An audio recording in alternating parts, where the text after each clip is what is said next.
An excerpt from the first essay of The Crisis by Thomas Paine.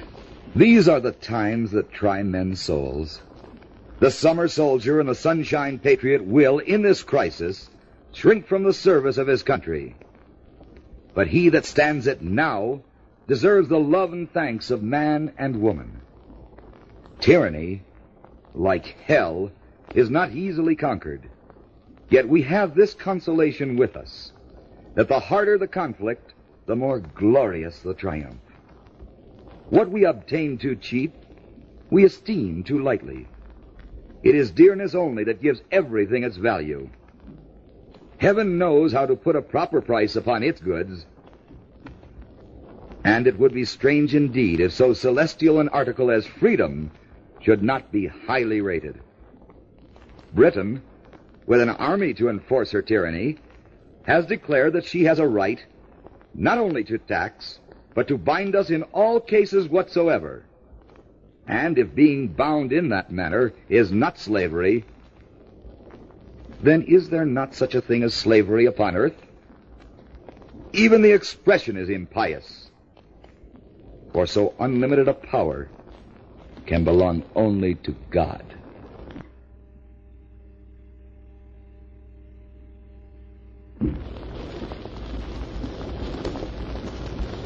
Opening statements from the Declaration of Independence.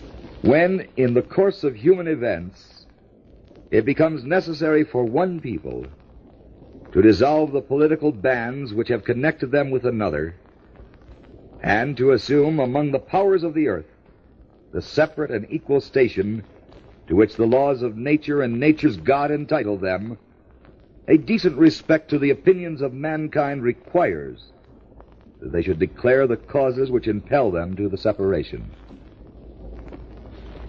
We hold these truths to be self-evident, that all men are created equal, that they are endowed by their Creator with certain unalienable rights, that among these are life, liberty, and the pursuit of happiness,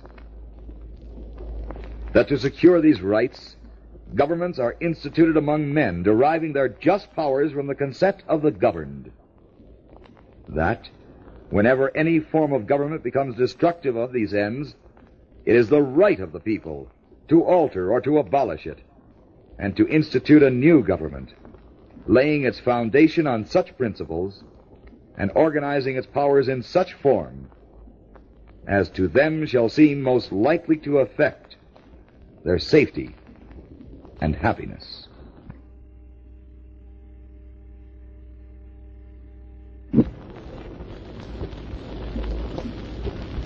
Abraham Lincoln's Gettysburg Address. 77 years ago, our fathers brought forth upon this continent a new nation, conceived in liberty and dedicated to the proposition that all men are created equal.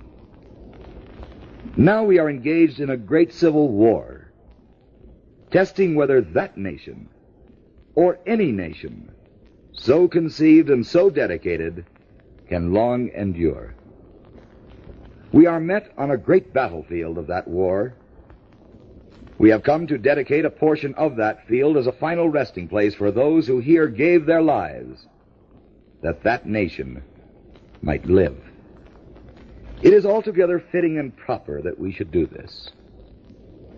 But in a larger sense, we cannot dedicate, we cannot consecrate, we cannot hallow this ground. The brave men, living and dead, who struggled here, have consecrated it far above our power to add or detract.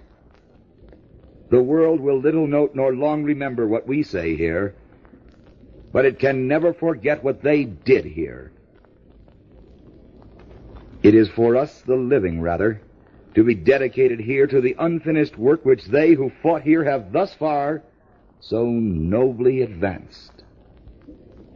It is rather for us to be here dedicated to the great task remaining before us, that from these honored dead we take increased devotion to that cause for which they gave the last full measure of devotion, that we here highly resolve that these dead shall not have died in vain, that this nation under God shall have a new birth of freedom, and a government of the people, by the people, and for the people, shall not perish from the earth.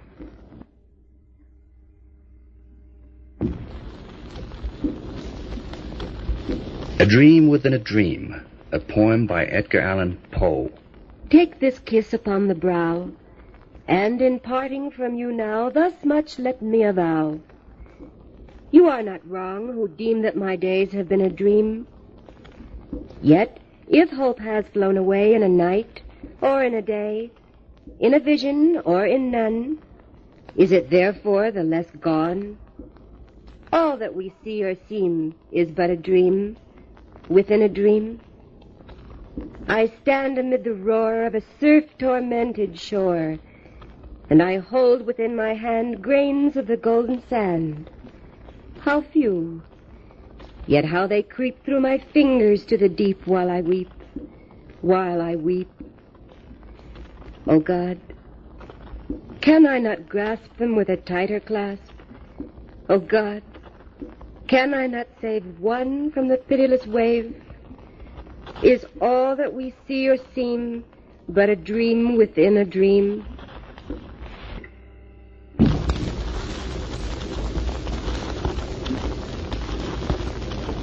Pity Me Not Because the Light of Day, a poem by Edna St. Vincent Millay. Pity me not because the light of day at close of day no longer walks the sky. Pity me not for beauties passed away from field and thicket as the year goes by.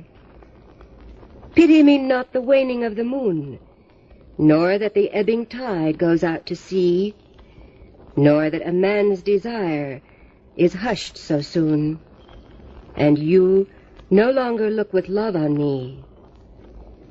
This have I known always.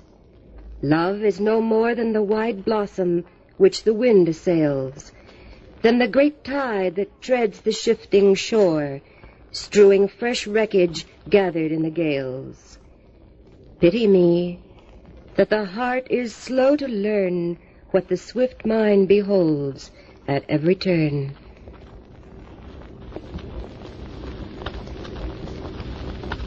A Quatrain by Edna St. Vincent Millay. My candle burns at both ends. It will not last the night. But ah, my foes, and oh, my friends, it gives a lovely light.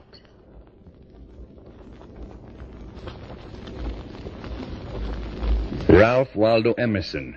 Some aphorisms from his essay on self-reliance.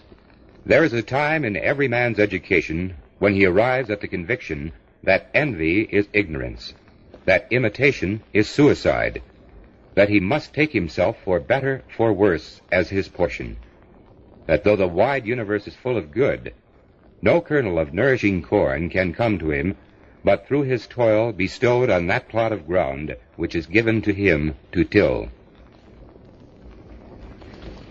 A man is relieved and gay when he has put his heart into his work and done his best.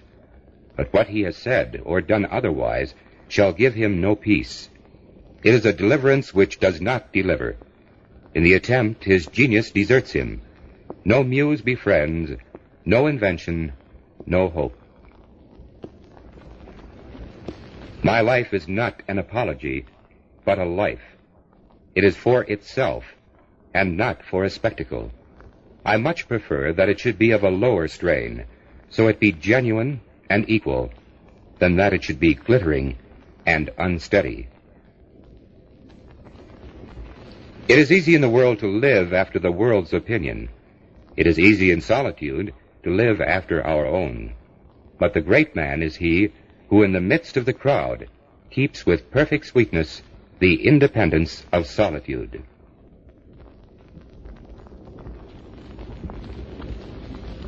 A Statement from Walden by Henry David Thoreau. I went to the woods because I wished to live deliberately, to front only the essential facts of life, and see if I could not learn what it had to teach, and not, when I came to die, discover that I had not lived. I did not wish to live what was not life. Living is so dear. Nor did I wish to practice resignation, unless it was quite necessary. I wanted to live deep and suck out all the marrow of life, to live so sturdily and Spartan-like as to put to rout all that was not life, to cut a broad swath and shave close, to drive life into a corner and reduce it to its lowest terms, and, if it proved to be mean, why then to get the whole and genuine meanness of it, and publish its meanness to the world. Or, if it were sublime, to know it by experience, and be able to give a true account of it in my next excursion.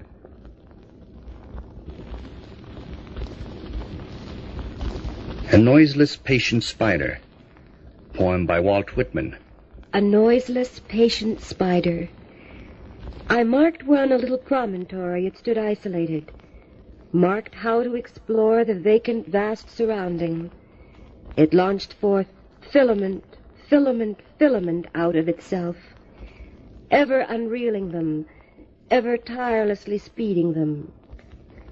And you, O my soul, where you stand, surrounded, detached, in measureless oceans of space, ceaselessly musing, venturing, throwing, seeking the spheres to connect them, till the bridge you will need be formed, till the ductile anchor hold, till the gossamer thread you fling catch somewhere, O my soul.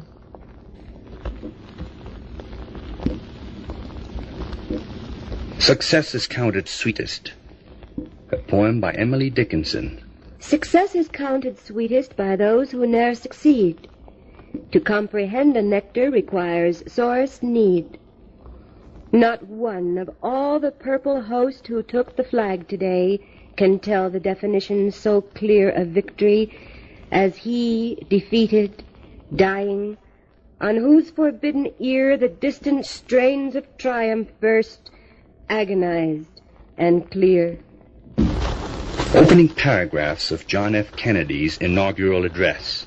We observe today not a victory of party, but a celebration of freedom, symbolizing an end as well as a beginning, signifying renewal as well as change. For I have sworn before you and Almighty God the same solemn oath our forebears prescribed nearly a century and 3/4 ago. The world is very different now, for man holds in his mortal hands the power to abolish all forms of human poverty and all forms of human life.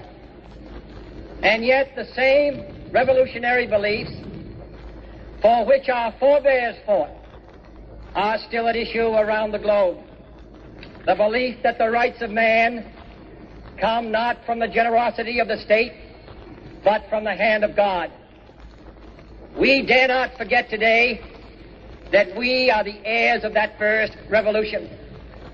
Let the word go forth from this time and place to friend and foe alike that the torch has been passed to a new generation of Americans born in this century, tempered by war, disciplined by a hard and bitter peace, proud of our ancient heritage, and unwilling to witness or permit the slow undoing of those human rights to which this nation has always been committed and to which we are committed today at home and around the world.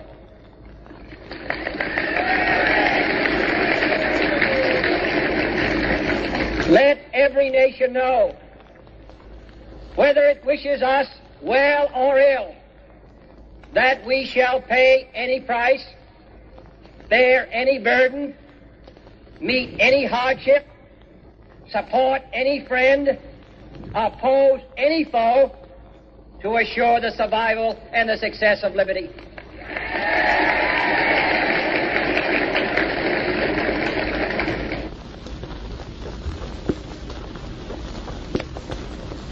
Fire and Ice, a poem by Robert Frost. Some say the world will end in fire. Some say in ice.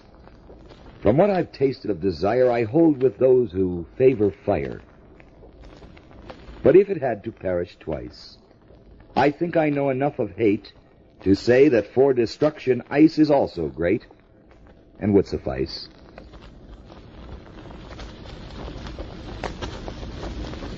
An excerpt from William Faulkner's Nobel Prize Acceptance Address. I decline to accept the end of man. It is easy enough to say that man is immortal simply because he will endure. That when the last ding-dong of doom has clanged and faded from the last worthless rock hanging tideless in a last red and dying evening, that even then there will still be one more sound, that of his puny, inexhaustible voice, still talking. I refuse to accept this. I believe that man will not merely endure, he will prevail. He is immortal not because he alone among creatures has an inexhaustible voice, but because he has a soul, a spirit capable of compassion and sacrifice and endurance. The poet's, the writer's duty is to write about these things. It is his privilege to help man endure by lifting his heart, by reminding him of the courage and honor and hope and pride and compassion and pity and sacrifice which have been the glory of his past.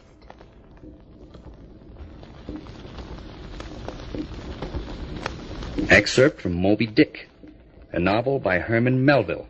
Captain Ahab stood upon his quarterdeck.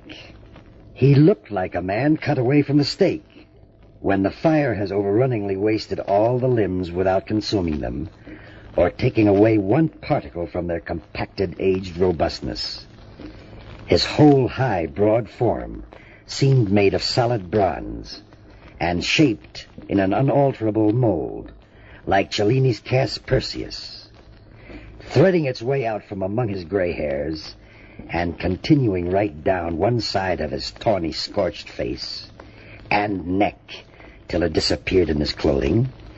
You saw a slender, rod-like mark, lividly whitish.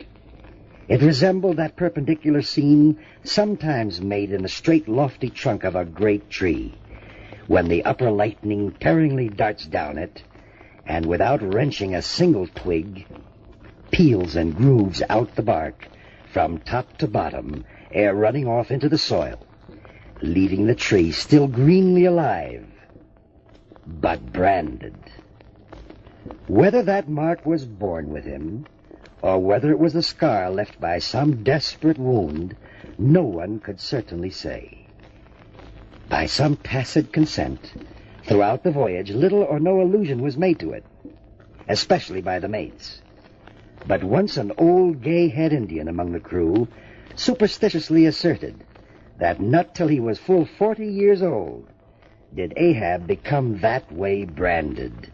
And then it came upon him, not in the fury of any mortal fray, but in an elemental strife at sea. Grass, a poem by Carl Sandburg. Pile the bodies high at Austerlitz and Waterloo. Shovel them under and let me work. I am the grass. I cover all. And pile them high at Gettysburg, and pile them high at Ypres and Verdun. Shovel them under and let me work. 2 years, 10 years. And passengers ask the conductor, what place is this? Where are we now? I am the grass. Let me work.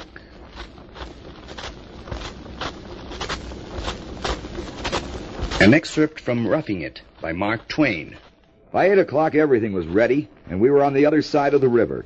We jumped into the stage, the driver cracked his whip, and we bowled away and left the States behind us. It was a superb summer morning, and all the landscape was brilliant with sunshine. There was a freshness and breeziness, too, and an exhilarating sense of emancipation from all sorts of cares and responsibilities. that almost made us feel that the years we had spent in the close, hot city, toiling and slaving, had been wasted and thrown away. We were spinning along through Kansas, and in the course of an hour and a half, we were fairly abroad on the Great Plains. Just here the land was rolling, a grand sweep of regular elevations and depressions as far as the eye could reach, like the stately heave and swell of the ocean's bosom after a storm. And everywhere were cornfields, accenting with squares of deeper green this limitless expanse of grassy land. But presently the sea upon dry ground was to lose its rolling character and stretch away for 700 miles, as level as a floor. We changed horses every 10 miles all day long, and fairly flew over the hard, level road. We jumped out and stretched our legs every time the coach stopped, and so the night found us still vivacious and unfatigued.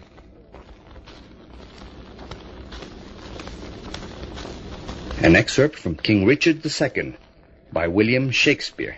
This royal throne of kings, this sceptred isle, this earth of majesty, this seat of Mars, this other Eden, demi-paradise, this fortress built by nature for herself against infection and the hand of war, this happy breed of men, this little world, this precious stone set in the silver sea, which serves it in the office of a wall, or as a moat defensive to a house, against the envy of less happier lands.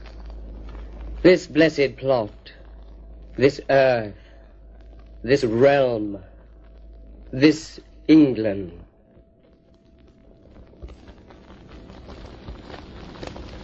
To Be or Not to Be, monologue from Hamlet by William Shakespeare. To be or not to be? That is the question. Whether 'tis nobler in the mind to suffer the slings and arrows of outrageous fortune, or to take arms against a sea of troubles, and by opposing, end them. To die, to sleep no more, and by a sleep to say we end the heartache and the thousand natural shocks that flesh is heir to. 'Tis a consummation devoutly to be wished. To die, to sleep, perchance to dream. Aye, there's the rub.